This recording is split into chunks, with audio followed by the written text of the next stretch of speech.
Jawa Tengah adalah merupakan poros budaya Jawa. Jawanya Jawa adalah Jawa Tengah. Kita memiliki sejarah kerajaan besar dengan rakyat yang makmur seperti Wangsa Sailendra. Ada kerajaan Kalingga, ada kerajaan Demak. Yang kami pertanyakan filosofi atau konsep budaya. Konsep budaya Jawa apa yang akan saudara jadikan pijakan untuk memimpin di Jawa Tengah nantinya? Cukup? Cukup? Pada calon gubernur nomor urut 1 untuk menjawab dengan waktu menjawab 3 menit dimulai ketika berbicara. Saya mengembalikan ke variabel-variabel yang ada dalam indeks pembangunan kebudayaan, di mana di situ ada ekonomi kebudayaan, di situ ada pendidikan, di situ juga ada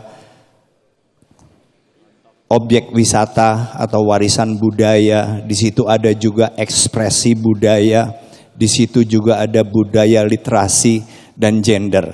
Jadi menurut saya pembangunan kebudayaan di Jawa Tengah harus selalu dihadapkan pada ke-6 atau 7 variabel tadi, karena memang yang diukur adalah itu.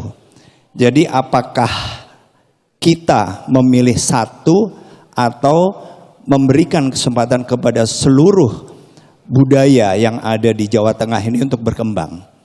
Biarkan budaya-budaya yang ada di Jawa Tengah ini berkembang menurut saya, dan justru kita harus memanfaatkan sedemikian rupa sehingga ekonomi budaya yang harusnya bisa lebih besar lagi kita dapatkan, seperti yang sudah dilakukan oleh Daerah Istimewa Yogyakarta, itu bisa dikapitalisasi. Karena dalam hal memanfaatkan ekonomi budaya sendiri, itu tidak terlalu mudah. Seperti yang saya sebutkan tadi, misalnya kita tidak bisa sebagai pemerintah provinsi untuk mengembangkan atau mendorong agar ekonomi budaya ini berjalan dengan tenaga APBD dan energi pemerintah provinsi sendiri. Kita harus melibatkan swasta, karena memang mereka lah yang akan bisa lebih besar lagi misalnya untuk mendorong ekonomi budaya. Kita hanya bisa membantu dalam hal regulasi. Makanya saya bolak-balik menyatakan bahwa kita harus memberikan insentif. Nggak apa-apa, mau diketawain juga nggak apa-apa. Tapi karena memang kita nggak akan punya uang itu.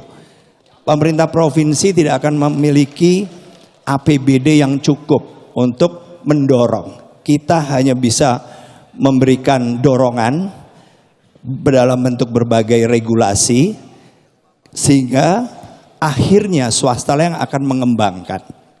Dan ini banyak sekali bentuknya, dengan berbagai macam relaksasi dan insentif, maka swasta ini akan lebih banyak bisa membangun fasilitas-fasilitas dan bahkan infrastruktur yang nggak mungkin kita bisa bangun dengan menggunakan APBD provinsi. Jadi itulah kira-kira secara umum apa yang perlu menjadi fokus. Cukup waktu habis. Baik, selanjutnya calon gubernur nomor urut 2 untuk menanggapi, waktu Anda 2 menit dimulai sejak Anda berbicara. Baik, terima kasih Pak Andika. Memang kalau kebudayaan kita sudah punya Perda nomor 3 2024. Ini harus kita eksplorasi apa yang disampaikan Pak Andika. Tetapi yang kami pertanyakan adalah Jowone Jowo yang merupakan filosofi kepemimpinan kita budaya ke depan kayak apa. Mungkin tadi dalam diskusi Mas Hendi sudah menyampaikan tentang gemah ripah loh jinawi, toto tentrem kerto rahajo.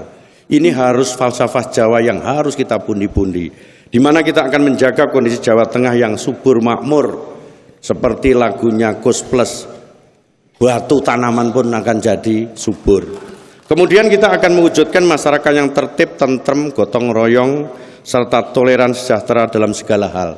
Artinya ini mempunyai filosofi bahwa jaminan keamanan ketertiban adalah merupakan prasyarat bagi pembangunan kita. Dengan aman, investasi, investor akan datang di wilayah Jawa Tengah, kemudian tenaga kerja akan muncul kembali karena kedatangan investor, maka pembangunan kita akan merata. Dan yang tidak kalah penting adalah ada lagi filosofi, ngeluruk tanpa bolo, menang tanpa ngasorake.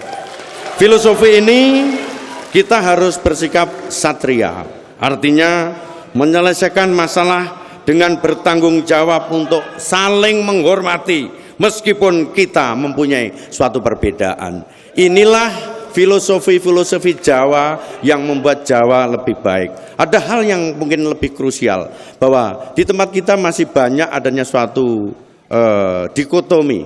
Misalnya wilayah selatan dan wilayah pantai utara. Di situ ada disparitas yang perlu adanya suatu keseparakatan, kesemakmuran secara bersama antara utara selatan. Itu untuk memakmurkan wilayah filosofi kita. Terima kasih.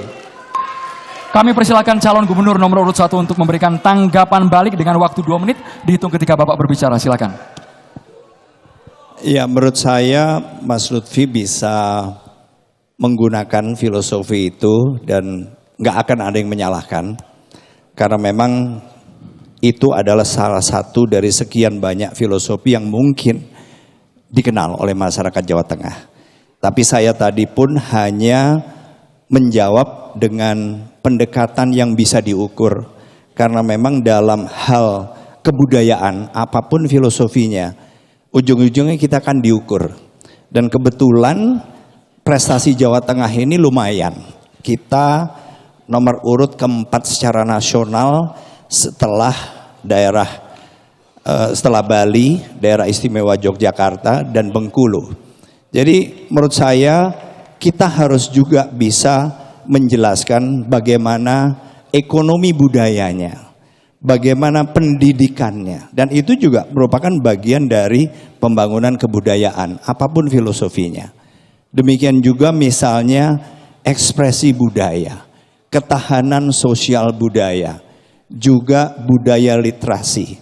Itu semua bagian dari pembangunan kebudayaan kita.